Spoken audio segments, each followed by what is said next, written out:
Hello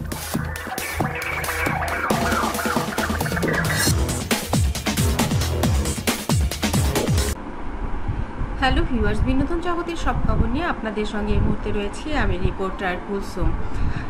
দীর্ঘদিন পর আবারও এলো সুপারস্টার শাকিব খানের সন্তান আবরাম খান জয়ের জন্মদিনকে ঘিরে প্রত্যেকটা পরিবারেরই থাকে অনেক বেশি আনন্দ এবং কিভাবে সেলিব্রেট করা যায়, কাকে কাকে ইনভাইট করা যায়, এই ব্যাপারটি সারা বছর জুড়ে অপেক্ষায় থাকে যার জন্মদিন সে এবং পরিবারের বিশেষ জনগুলো। সুপারস্টার শাকিব খান এবার ছিলেন আমেরিকাতে। ছেলের বয়স 7 পেরিয়ে 8-এ পড়ল, কিন্তু সবাই ভক্ত, দর্শক, আত্মীয় পরিজন, বন্ধু বান্ধব সবাই চেয়েছিল অন্তত এইবার একটা grand party দেবেনই superstar Shakib Khan, কিন্তু তিনি ছিলেন আমেরিকায়। যথাসময়ে ছেলের জন্মদিনে ছেলে মন খারাপের কারণে এসেছেন এবং নিজে ছোট করে একটা কেক নিয়ে নিজেরাই কেটেছেন। দেখা যাচ্ছে শাকিব খানের আসার আগে আবরাম খান জয় রাতের বেলায় মা যখন তাকে উইশ করছিল, সে মুখটা খুব কালো করে আপনারা দেখতেই পেয়েছেন বসে আছে, তার মুখে কোনো রকমের হাসি নেই। এটা কিন্তু জন্মদিনের আগে রাত 12টা-1-এর ছবি। মা তাকে উইশ করেছে, অনেক খেলনাও দিয়েছে, অনেক কিছু দিয়েছে, কিন্তু মা তো বলেই দিয়েছিল যে কেক কাটবে না কখনোই, তাই মা হয়তো বা কেক কাটেনি। কিন্তু দাদা বাড়িতে তার জন্য ছোটোখাটো করে একটা আয়োজন করা হয়েছিল, সেখানেও তার হাসি মুখ ছিল না, সে কোনোভাবেই হাসতে পারেনি পাপাকে ছাড়া। সুপারস্টার শাকিব খান এসে তার বাবা যখন সারপ্রাইজ দিয়েছে, যখন খেলনা দিয়েছে, যখন বাবার সঙ্গে কেক কাটছে, তখন কিন্তু আমরা এই ছবি, এই ভিডিওগুলো প্রাণ ফিরে পেয়েছে যেন আবরাম খান জয়ের। বাবা হিসেবে সুপারস্টার শাকিব খান কতটা ধন্য হয়েছেন আমরা জানি না, সন্তান হিসেবে আবরাম খান জয় যে বাবাকে পেয়ে কতটা ধন্য হয়েছেন তা তার মুখের প্রত্যেকটা হাসি, এক্সপ্রেশন বলে দিচ্ছে।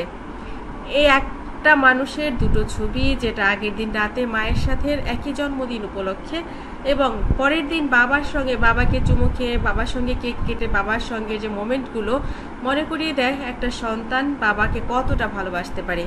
আমরা কিন্তু জানি যে প্রত্যেকটা সন্তানই আসলে মাকে বেশি ভালোবাসে, কিন্তু জয়ের ক্ষেত্রে ব্যাপারটা কিন্তু পুরোপুরি উল্টো এবং উপবিশ্বাস সেটা স্বীকারও করেন অবলীলায়। তিনি বলেন জয় সাকিব বন্ধু, আসলে ওদের আত্মার বন্ধন, ওরা যখন একসঙ্গে থাকে ওদেরকে আসলে অন্যরকম লাগে, ওরা দুজন দুজনকে এত ভালোবাসে, এই ভালোবাসার আসলে আমি কোনো তুলনা করতে পারি না। একজন মা হিসেবে এটাও তার অহংকার এবং এটাই সে চেয়েছিল, সে সেটা পেয়েছে। অপু বলেন আমার জীবনে যা চাওয়া ছিল আমি পূর্ণ করেছি, আমি খুবই খুশি, আমি আনন্দিত, আমি এই আনন্দ রাখার আর কোনো জায়গা পাই না। অন্য কেউ হলে হয়তো বা কিছুটা হলেও হিংসা করতো, যে সন্তানকে আমি পেটে ধরেছি, যে সন্তানের জন্য আমার জীবনে দুর্বিষহতা নেমে এসেছিল, সেই সন্তান এখন আমাকে নয় তার বাবাকেই অনেক ভালোবাসে, আর তার বাবাও সেই সন্তানকেই ভালোবাসে, অথচ আমি তাদের জীবন থেকে দূরে সরে গেছিলাম চিরতরে। যেই চলে যাওয়ার আর ফিরে আসা যায় না, যেই চলে যাওয়া থেকে আর নতুন কোনো জন্ম হয় না। অপু বিশ্বাস এ কথাগুলো এখন আর মনেই আনতে চান না। তিনি বলেন আমি যা চেয়েছি আমি তা করতে পেরেছি, স্রষ্টা আমাকে তা দিয়েছেন, আর তাই আমি ধন্য। আমার ছেলের এই হাসি, আমি সাকিবের মুখেও এই হাসি আজীবন দেখতে চাই। একেই বলে ভালোবাসা। ভালোবাসার বহুত রং আছে, যে রঙে আসলে রাঙাতে জানলে সবভাবেই রাঙানো যায়। আপনি আপনার জীবনটাকে আসলে কেমন দেখতে চান সেটা নির্ভর করে আপনার আত্মার সুন্দর চাওয়ার উপর। উপবিশ্বাস একটা সুন্দর চাওয়া চেয়েছেন, স্রষ্টা তা সেই সুন্দর চাওয়াটাকে পূর্ণতা দিয়েছেন বলে মনে করি আমি এই হাসি দেখে।